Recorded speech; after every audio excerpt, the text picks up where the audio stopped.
The Nigerian election is coming, and you're probably thinking about voting for Tinubu in the elections.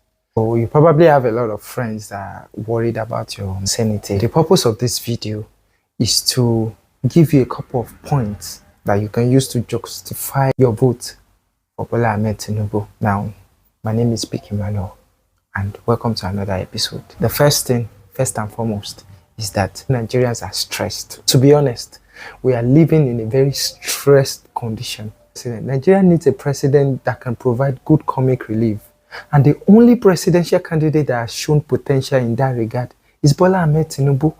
Because, well, from the Agbado story to Emilokan to Bala Blue, imagine how much more he's going to be doing when he eventually becomes president. If you are still thinking about it, that should be your first point. Nigeria needs a good comedian. Yes.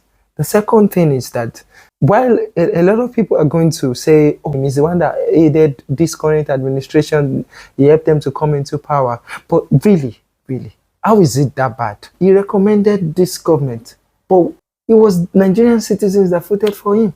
And how bad has he even been? Okay, let's talk about the free fall of Naira compared to the dollar. You see, the Naira is like the phoenix.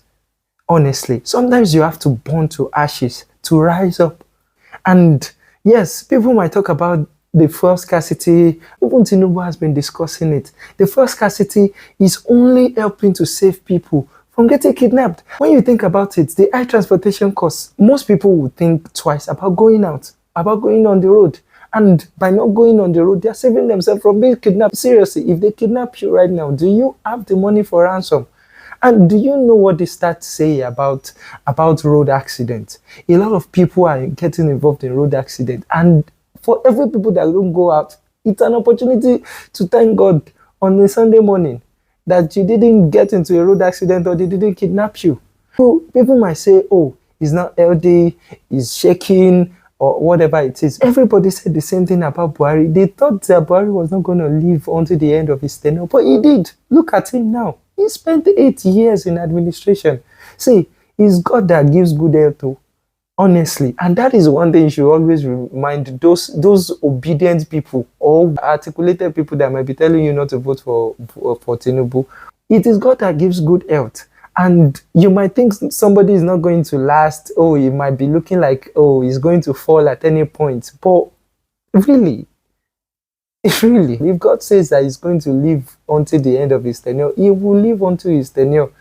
Another thing is, people might come to you and say, oh, but he's running on a Muslim ticket. Oh, Nigeria has a lot of Christians. Let's be honest. The person he chose as his vice presidential candidate is the same governor of Borno State where Boko Haram is revealing. And yes, he might be the chief security officer, but imagine somebody with experience managing terrorism in his state. Do you know how much experience he'll be bringing to the table? That is one important point you should consider.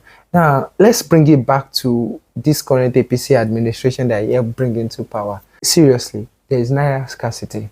And if you look on the bright side, it's probably saving you from buying the stuff that you don't need. Imagine what you were doing when you had money. How many things you didn't need that you were buying. And seriously, and Tinubu has already promised to build on Buhari's legacy, which is what you should expect, especially when it comes to the high cost of food as well. The high cost of food means that people cannot afford to buy food. And by not buying food, they are saving themselves from being overwhelmed. Being overweight means that you're prone to a lot of health risk. Do you know what the WHO stats say? It's not like I'm telling you to vote for Tinubu or I'm telling you to vote for Peter Obi or Atiku or Kwankwaso or any other presidential candidate. What me and Sha know is that whoever you want to vote, follow your heart. Don't let anybody convince you otherwise. Even if they are incompetent, they will become competent when they become president. Well, I don't know when next I'll release a video, but if you can be kind enough to subscribe or like this video, I'll be very grateful. Anyway, bye-bye. I'll see you around.